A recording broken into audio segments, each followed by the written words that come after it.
for coming on. Oh, I see Cliff too. Cliff, all right, with Black Voters Matter. Thank you for coming. Let's get into this conversation. Alicia, I know you have to dip out early, so we're going to go to Monique and then come to you. Monique, it's election day. We've been talking exhaust. I've been watching you on your show as well. What are your feelings going in today, and where are your concerns? Right. Well, since Cliff is on here, I'll steal what I know he's about to say. We're fired up and ready to go. I mean, I don't know what was going on in that last conversation, but damn it, today is the day that we vote. I'm not doing the post-mortem on what the Democrats. Come through, sis. Today I'm in, let's vote. Today I'm in, let's vote. VOTE, period. Vote blue. I made my own shirt. I'm not playing with y'all. I will care maybe tomorrow. Come on, sis. Depending on how it goes. I will care tomorrow about the way we could have done this better. But for today, everybody who can hear me, if you have not yet voted, please go vote. If you have voted, call 5 people and have them call 5 people and call 5 people, because we will win if we do not quit. Excellent. So I don't want any quitting language in my ears today. I'm gonna finish this and I'm gonna do another one, then I'm gonna go out in them streets. Come on, sis. Let's go. Let me go ahead and tag on Alicia in that one. Come on in. I knew what I was asking. I saw how she set up straight. This is exactly the energy that I wanted today. Thank you, Sister Monique, for bringing it, and let's just keep that energy going. You can follow this speech to the polls today, and I want y'all to know that actually the reality is we need less punditry and we need more organizing. And I'm going to tell you right now that there are people in your community, in your family, who are waiting to hear from you about why they should go and vote today. I want to tell a story about my braider, because everybody's been complimenting my braids this week. And yes, Miss Billy is always killing it. She's a young 26-year-old Black queer woman who started her own business out in Lawrenceville. And I can tell you, I was getting my hair done just this last time, and we were talking about voting, and I said, sis, you finna vote? And she was like, I'm not finna vote because I don't want to get called for jury duty. And it was like the needle came off the record. Everybody in the shop was like, girl, no. And let me tell you how this 23-year-old sister broke it down for her about why she needed to vote. I went and voted that evening early because I don't like lines and I don't like to play no games with my votes, right? Yeah. And I told Miss Millie, I showed her my sticker when I was done. I said, girl, send me your sticker when you go vote. Let me just tell you, sis sent me her sticker today. It was the first time she had ever voted. Wow. She said, I feel so powerful today. And I said, girl, that's because you are powerful. Look at you putting your mess on the table and saying, not about me, without me. So I just want to say, y'all, that at the end of the day, we need to be making sure that there are 1 million more Millies that go to the polls today, and that their votes are being counted and they're not having to deal with any kind of shenanigans or chicanery. Cliff, I know you could feel me on chicanery, okay? So that's the energy. Chicanery and shenanigans. You know what I'm saying? That's the energy I do feel we need to be bringing today. And also that's the energy we need to be bringing tomorrow too.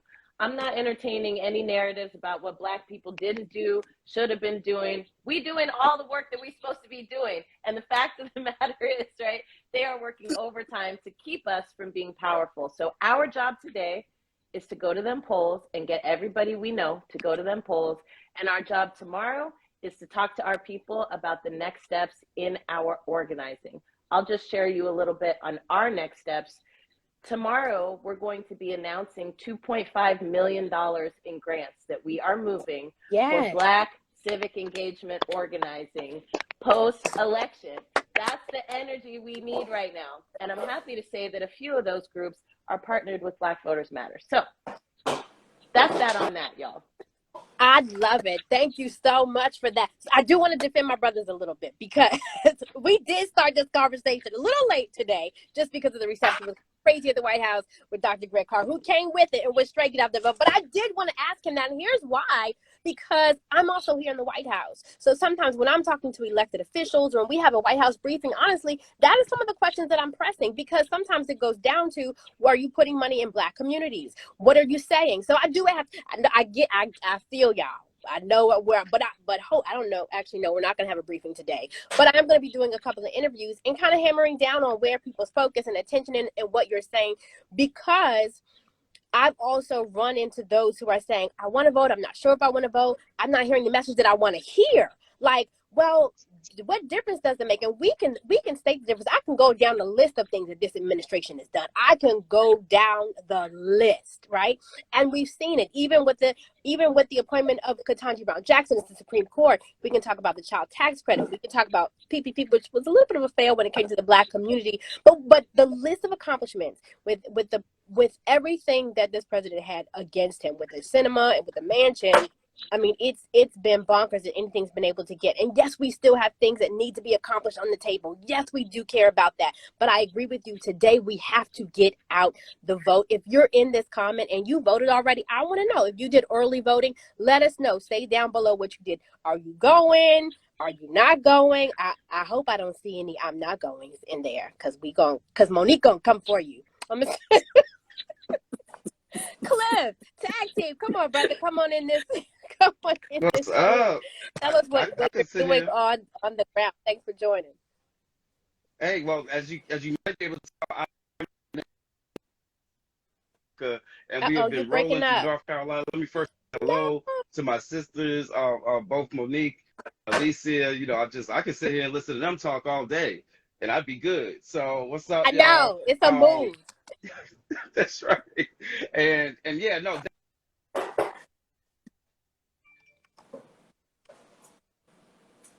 I Cliff on the bus. It's Cliff on the bus. He's always. They're not waiting to arrest him anymore. That brother got locked up for pushing against voting rights. He may try to join us again. Alicia, I know you have to leave soon. I think you have a heart out. I do, my love.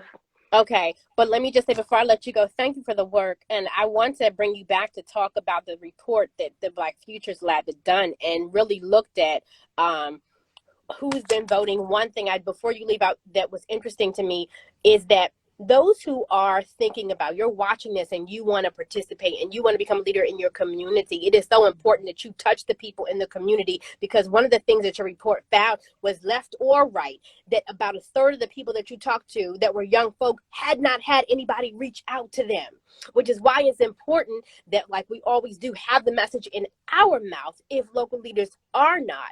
And then you make the decision to also get involved, whether that's your school board, whether that's when your council, but we need people in these places and positions. Well, that's absolutely right. And let me say, the things that we're doing to invest in our communities are the things that the parties should be doing too. And in the meantime, while they get it together, we're going to keep doing what we're doing. We are showing every single day what it takes to be able to get our communities motivated and energized. And we should keep doing that. And so I just want to shout out Monique. I want to shout out Brother Cliff and the Black Voters Matter team.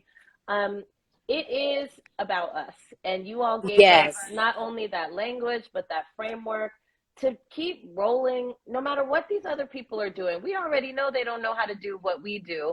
It's not rocket science, but it's about commitment and time. But we're always going to give the commitment and time to our people, and we want y'all to join us. So thank you, Cliff. Thank you, Sister Monique, for all the work that y'all do. Thank you, Alicia. It's an honor to be partnered with y'all and just in the struggle with y'all. And I'll see y'all in the streets. I'm going to end with a quote from you that says, Black people have always played a role in unlocking the promise of an America that has not yet been realized. And if there was ever a time to tap into the power, it is now. Thank you, sister. Peace out, y'all. Hey, I'm sorry I got cut. I'm sorry I missed y'all. I see you. I've got Monique here. I know some of you all may have hard outs, but I'm bringing up some more fire. There she is. And I know y'all just finished talking. Wait, but I haven't seen you in so long, Lorraine. I was working and getting some emails out to get somebody else to the polls, and all of a sudden I realized, oh, I'm live. Hi. Hey, sis. It's attorney Loree D. Favors. She's the host of Loree Daniel Favors show on Sirius XM Urban View channel, and also the executive director of NYC Racial Justice Commission.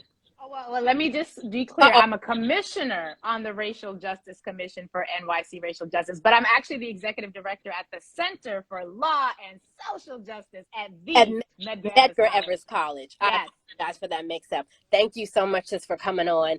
I've been seeing you and looking at stalking you online and listening to you, and I want you to go in on, you've been saying, because you're in New York, that racial justice is on the ballot. So I'm gonna just step back, because I just want you to go into what that means for those who have come onto this line and listening. So I want to thank you for that, sis, and thank you for the stalking as well. It's amazing how often Black women find each other in these online spaces. I appreciate you. I don't stalk and not give a heart. I'm not one of I appreciate you. Listen, I like to just say, whenever I'm